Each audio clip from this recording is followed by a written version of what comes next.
Jason. And I'm Kendrick. And we're just a few people like you, and we share not only our faith, but our eagerness to free our city here in Killeen. Stay tuned to our podcast with local updates, perspective, and so much more on how you, too, can be part of the movement of Free My City. It's very fitting that our very first guest would be none other than the man himself, Levallois Hamilton. What's good? That's right. We got special guests in the building.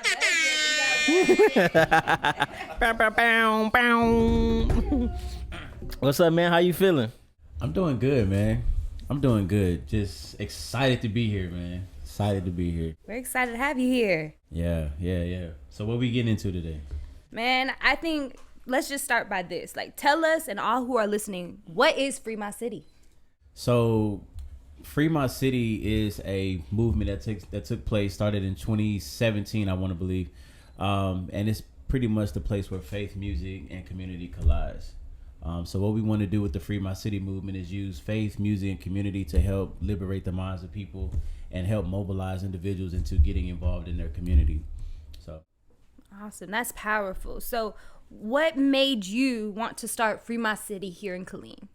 So crazy thing, I wasn't planning on it. I did a song off my album, Under Construction, and I titled the song Free My City because my partner co-friend had a song that was similar to mine, and he had already called his praying for the K. And so I was like, I gotta find another name for the song. So I called it Free My City.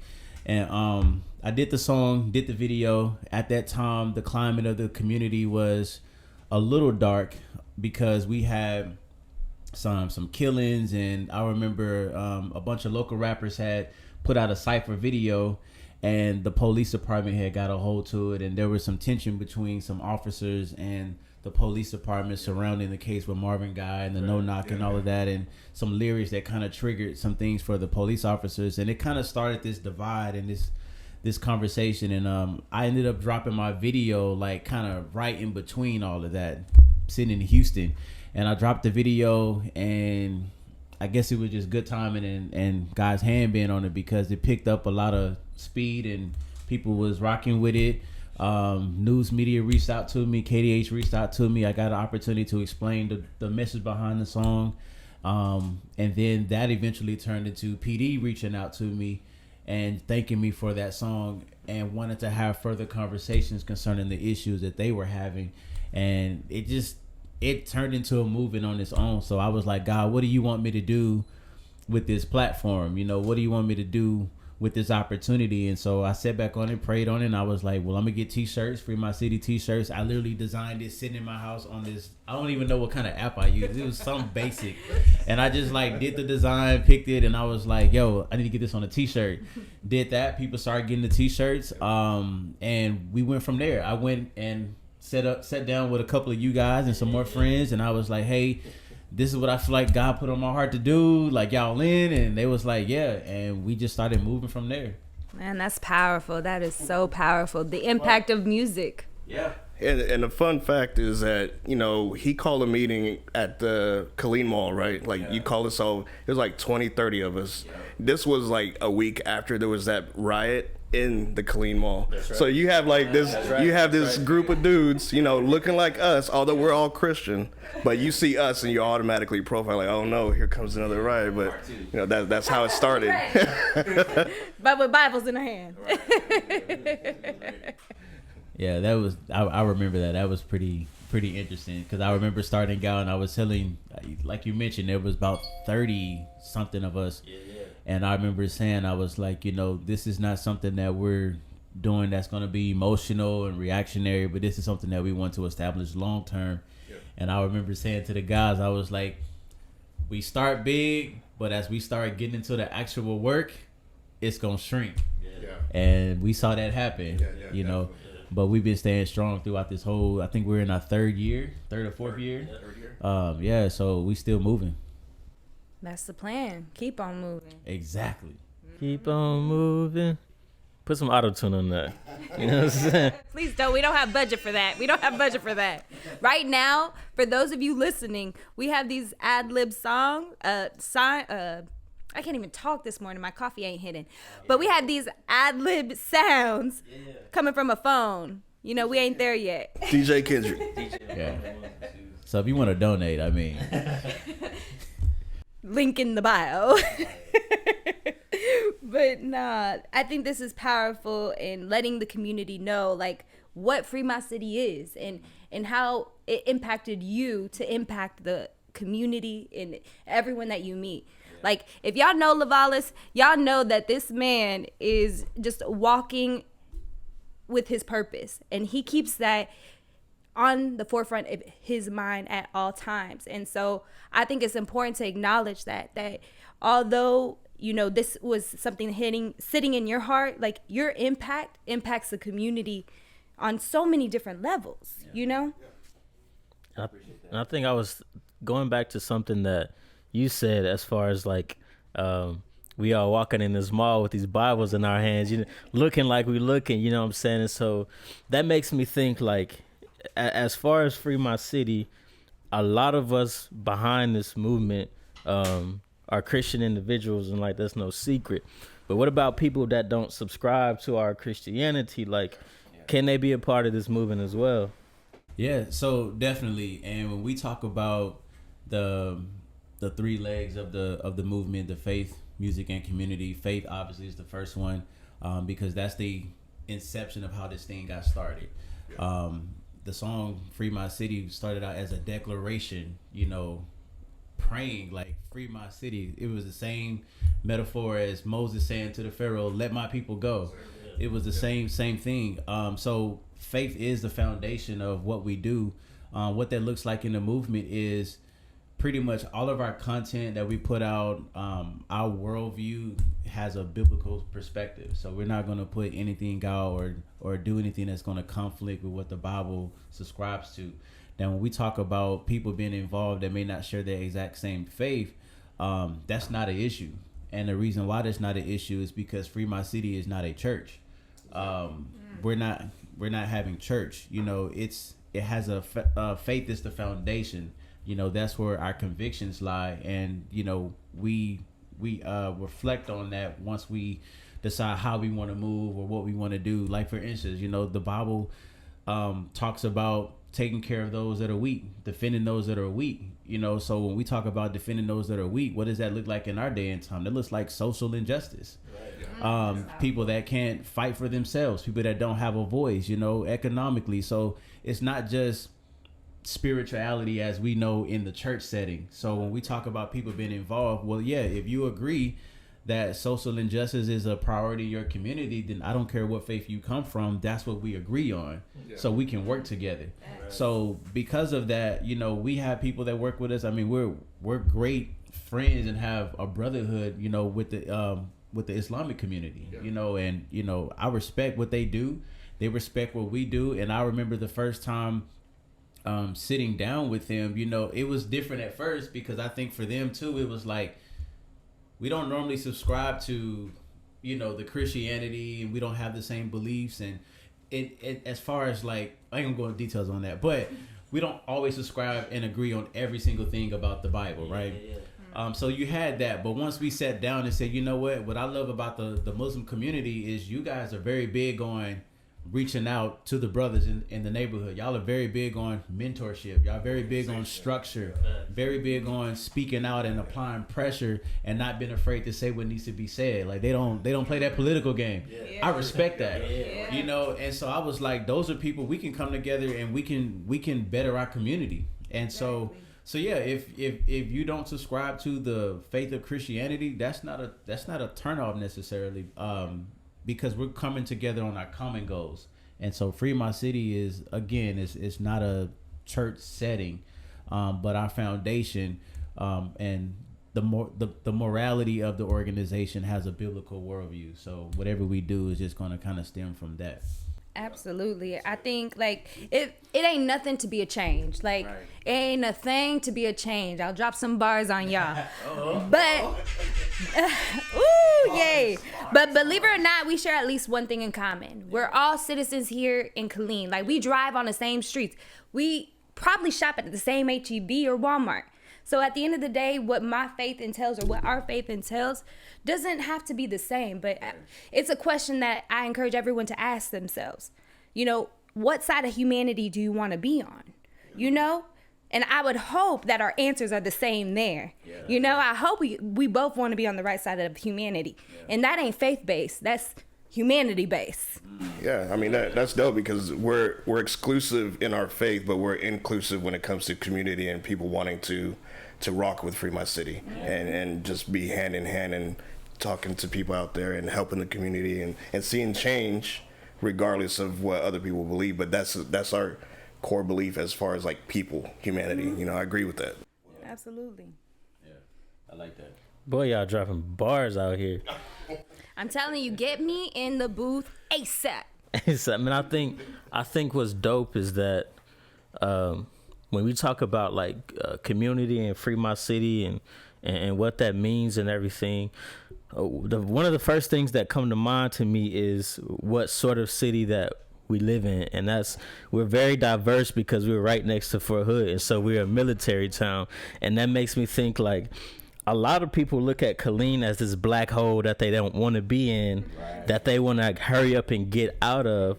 And so for people to come together in this community that everybody kind of down talks in a way and try to make that change, it's kind of like people might side-eye it in a bit, you know, and it's almost like it's going the opposite direction against the trend. You know what I mean? Because the trend here is, I got to get out of Killeen. It's this black hole. It's this thing like this. And so I think for God to institute a movement like this just lets us know how much, you know, it's necessary in our community to come together and change that narrative even. Yeah, I want to piggyback on that, man.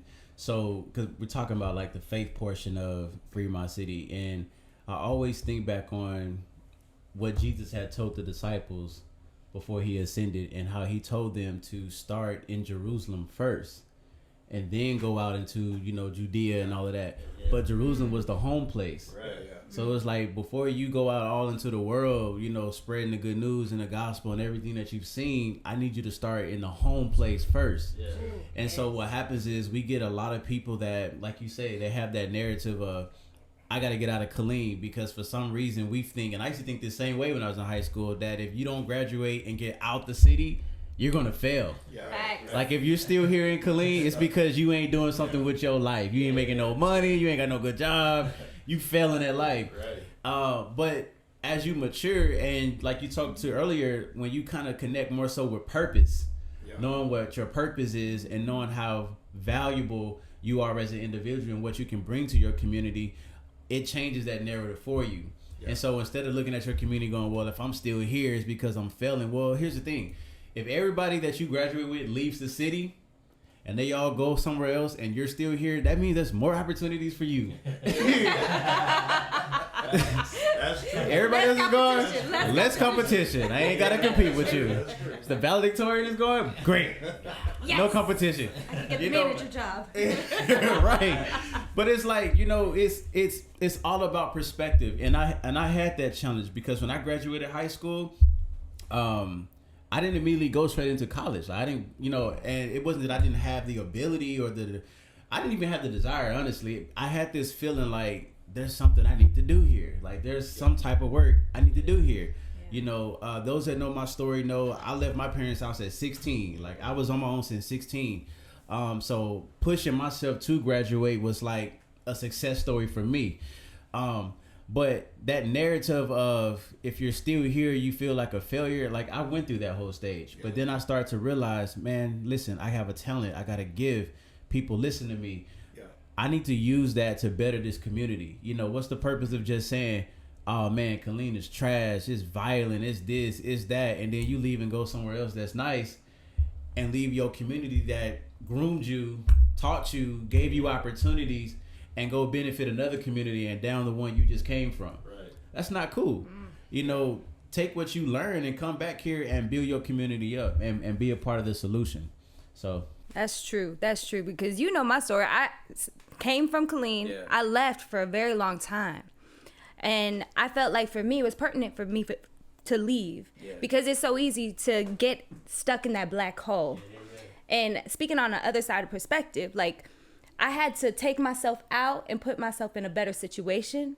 But once I got myself in a better situation, I came running back. I planted my seed here. You know, I bought a house. I'm here. Yeah. And so, like, to kind of piggyback off of what Levallois is saying, it's just like contributing to your community and knowing, like, changing that narrative and knowing that it's not a black hole. It's more room for opportunity. And I think oftentimes we look at the barrier, but we don't look at the bridge.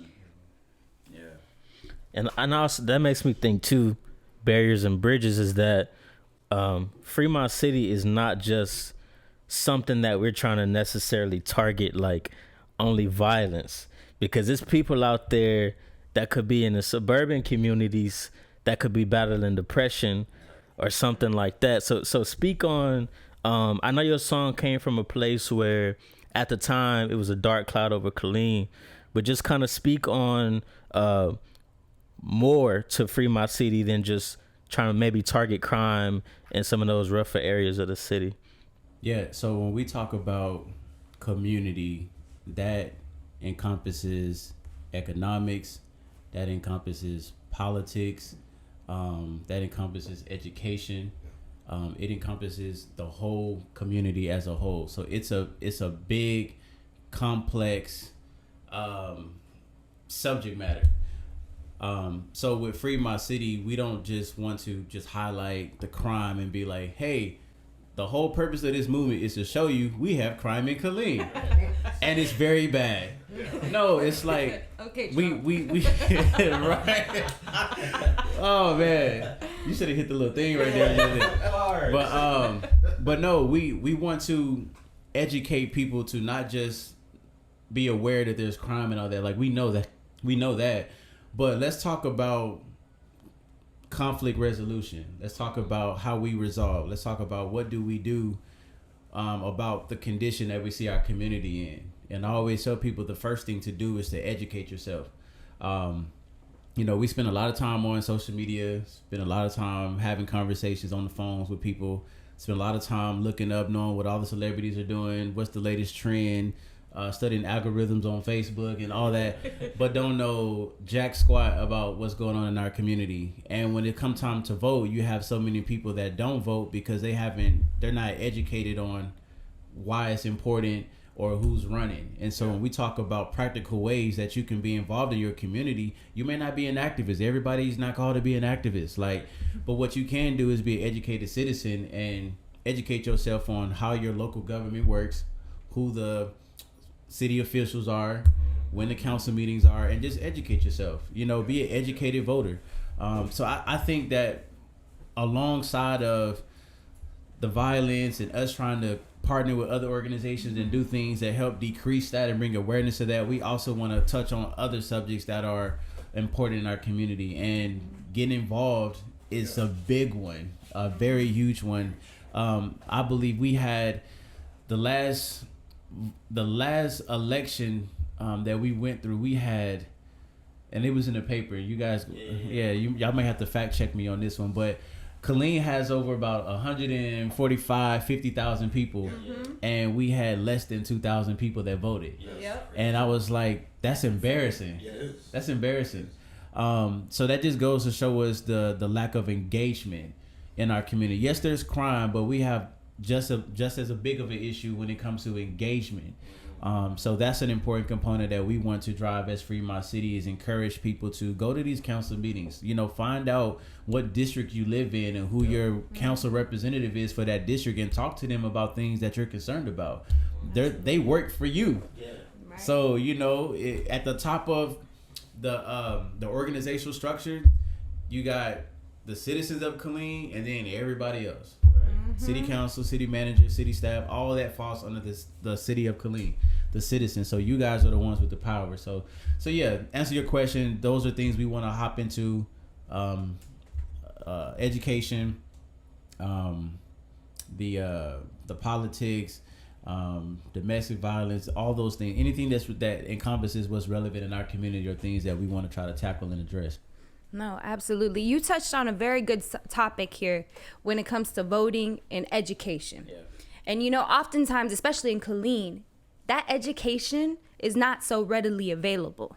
And so when you have a community that doesn't show up or doesn't have that engagement, I think it's movements like this and many other organizations like Free My City putting that messaging out.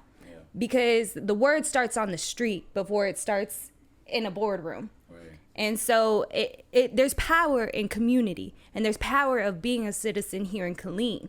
Because had it not been, just to kind of touch on some things that are going on now, like police reform, the no-knock suspension for the next 90 days, like that was driven by the community, holding accountability to those that hold power. And there's power in that right now. We can't let the steam die and just be like, oh, yes, we made progress. Nah, kind of, we got there. We made a little inch, but we still got miles to go. You have your short-term runners, your sprinters, and then you have your long-distance runner. And, like, one question we got to ask the community is, what type of runner are you going to be in this race? Are you going to be a sprinter for short term, or are you going to be a long distance runner? Facts. I mean that's true, because if you think about it, because Free My City, we have our beliefs, right? And so we have the core beliefs of the group, but we could only do so much. And so by voting, you have to put people in place that would back up the vision also. Because right now, we want to see change in Killeen, but nobody's getting voted to back up that change. And so we need, as a responsibility, as, citizens of Killeen, it's our responsibility to vote people in to back up what our initiative is, what we want to see in our community. And so that's what I love about these protests and rallies that's been happening, because they've been pushing for voting at every single one of them.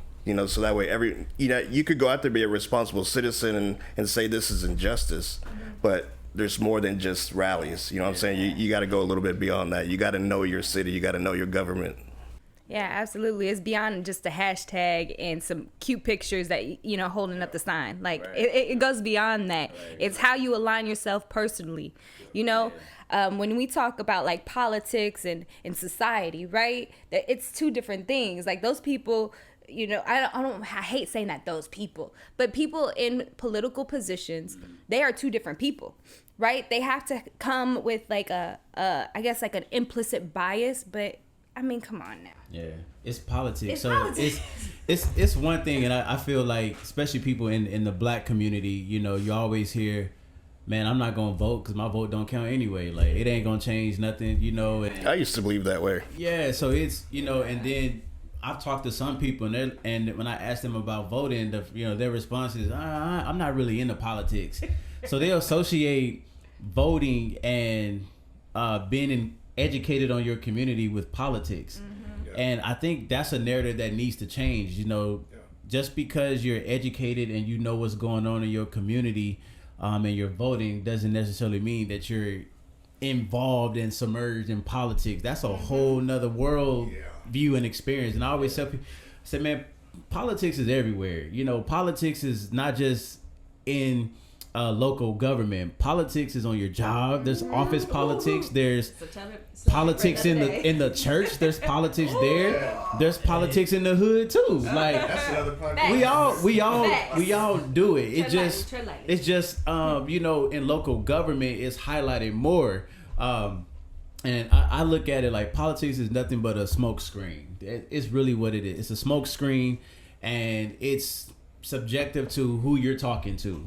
So it's really, politics is really connected to people with power and people that are in certain positions. I guaranteed if I became a council member, and I'm just saying this as an example, if I was a council member, how many friends I would gain because of the position of power that I would sit in. It's politics. You don't really You don't really care about me as an individual. You just want to lobby so you can get your agenda. That's really what it is. It's like, let me get close to Melissa because I know Melissa got connections with this and that person, and let me be her friend so I can get my agenda. That's politics, man. So that's a lot of work, but it's not a lot of work to just educate yourself and go and vote for the right person to be in the position that's gonna. If you're gonna politic on the behalf of the people, not on behalf of your own agenda. Absolutely, facts.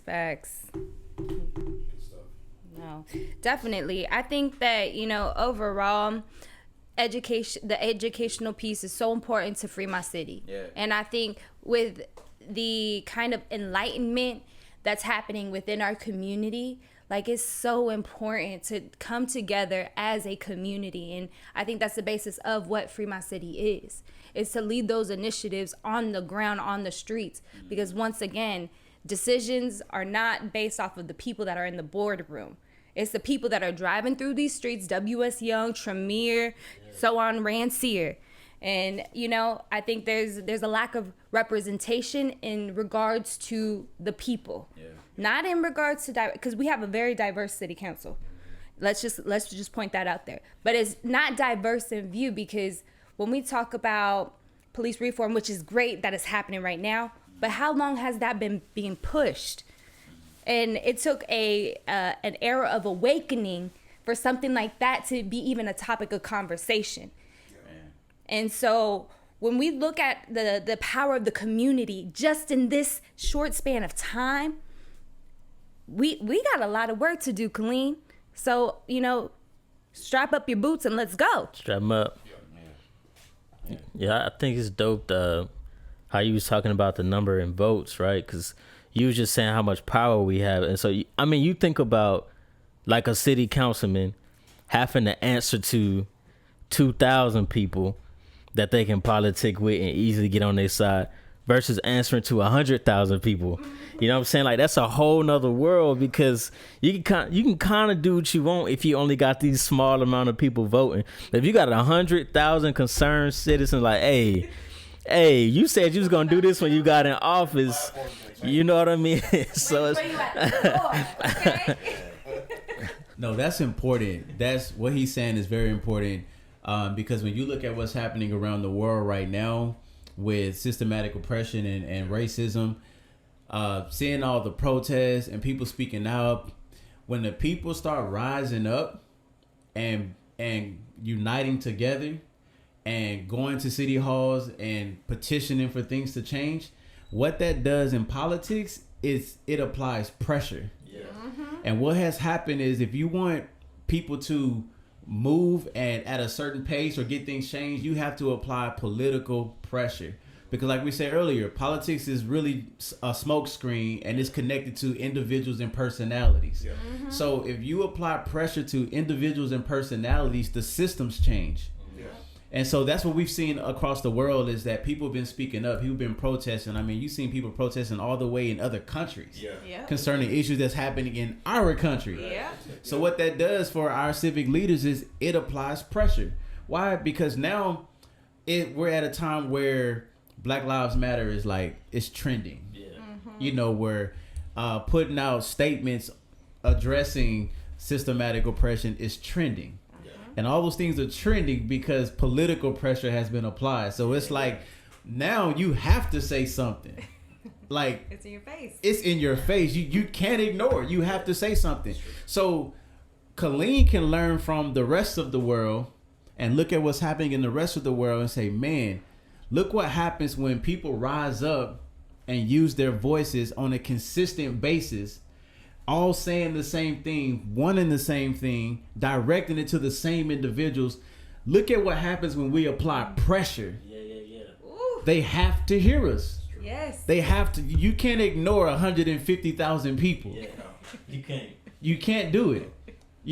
So if we apply pressure and start showing up, you don't even have to always say anything. Just show up. There's a city council meeting coming up really soon where they're going to be talking, the shout out to the Let's Move movement. Mm-hmm. They've been pushing people to get to the city council meeting, and people are going to show up. Yeah.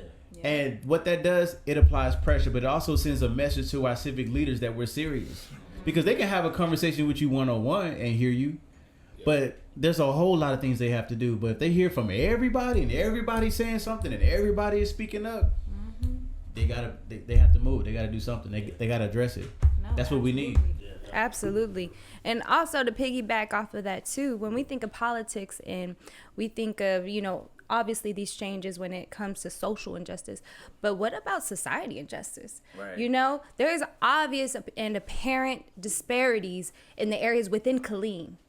And that's something also we need to address, you know, because with the lack of education, lack of resources in underserved areas, it's apparent in Killeen. Like, come on. Yeah. Like, when you talk about crime, you talk about, you know, quality of life, you can apparently see, go down Rancière and tell me, is that different from, you know, driving up W.S. Young? It's a big disparity. And so I think that's something that we need to address and hold these civic members accountable.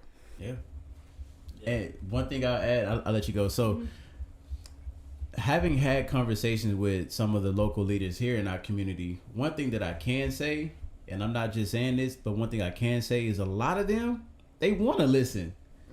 They want, like, I've spoken and had conversations with a few of our civic leaders, council members, and one of the things that I always hear them say is we want people to engage us. There's particular council members that put everything on their social media page when they're having a meeting, what's going on. That's true. The city did a whole transparency thing so that the community can engage them. So do understand, Killeen, that if the city opens up that door and say, we're creating a space for you guys to talk and come to us and speak your concerns, then we have to oblige and take advantage of that. Yeah. We can't sit back and be like, well, y'all not doing nothing and demanding something without coming to the table and having a conversation. So I can say that there are a few, I can't speak for every single one of them, but some of the ones that I have spoken to, they do want to hear what the people have to say. But if the people not talking, ain't nothing. You're right. You know, there's conflict and there's solution, right? And you have to learn that there's a fence and there's a bridge. Like, which one you gonna build? And so I think that's what the city of Killeen is kind of maneuvering to decide. Are we gonna continue building fences, or are we gonna be building bridges?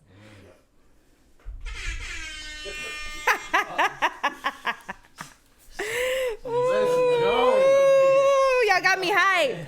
I've been drinking my Starbucks. I'm done, so I'm hyped, y'all. I'm hyped. But, you know, I think overall, we need to dive into each pillar of Free My City and how that relates to our city. You know, getting involved with the organization. You know, are y'all ready? Oh, yeah. Jason, you look a little tired over there. I'm going to need you to wake up.